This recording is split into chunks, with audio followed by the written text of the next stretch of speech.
Hi, Felipa here from Be Green with challenge number 5. We are on a roll, people. I'm so happy that you've made it this far, and today's video is going to be on sunscreen and how the sun, I'm just waiting for cars to pass, how the sun affects our bodies and our skin. So there's a lot of debate surrounding sunscreens and skin cancer, and people feel that they have to slather sunscreen, like 50 SPF sunscreen, on their bodies, their entire bodies, day in, day out. And sifting through a lot of information and studies over the years, what I have found is that a lot of sunscreens and sunblock and skincare products, as I've mentioned before, contain a lot of toxic chemicals. Now, if we are slathering chemicals on our body that get absorbed by our skin, these chemicals have not been tested, and this is the real downside to sunscreen and sunblock.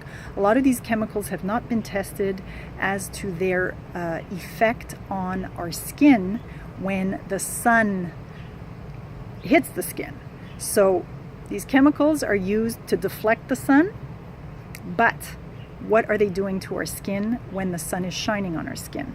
So if if you sort of take it to another level or a step further, as far as studies go, there's a very, very strong correlation between the marketing of strong or high SPF creams over the last 2 decades and the rise in skin cancer.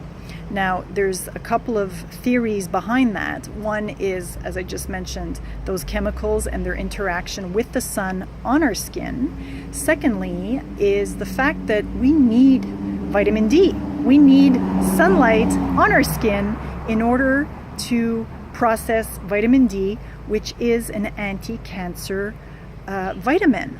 So if we are depleting our bodies of vitamin D, and North Americans, believe me, suffer from a very high deficiency in vitamin D levels. That has also been proven.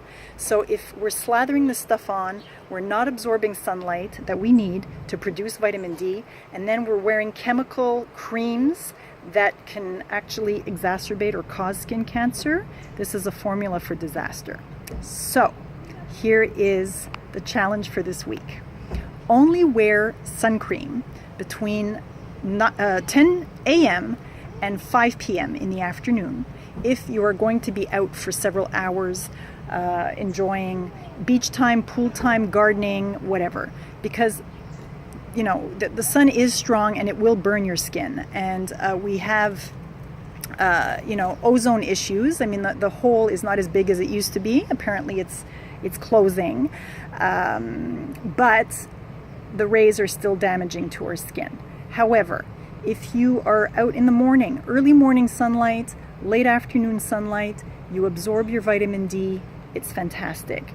And then you can also just stay in the shade during peak hours. And then if you need to use sunscreen, the best kind are very all natural ingredients, and zinc oxide, which is a type of mineral powder that is used to deflect the sun. It's non-toxic, it's non-nanoparticle, which means that it does not penetrate the skin and get absorbed into our bloodstream. It basically sits on the skin and deflects the rays and also absorbs some of them. So there are a few all-natural, safe, non-toxic sunscreens on the market that are available. I can make recommendations to anyone who's interested in finding out what they are.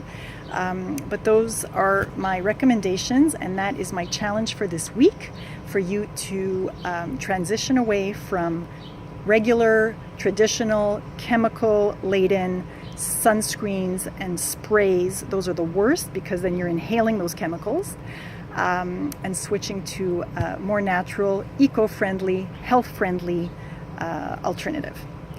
Good luck, and I shall see you next week for our next challenge. Bye.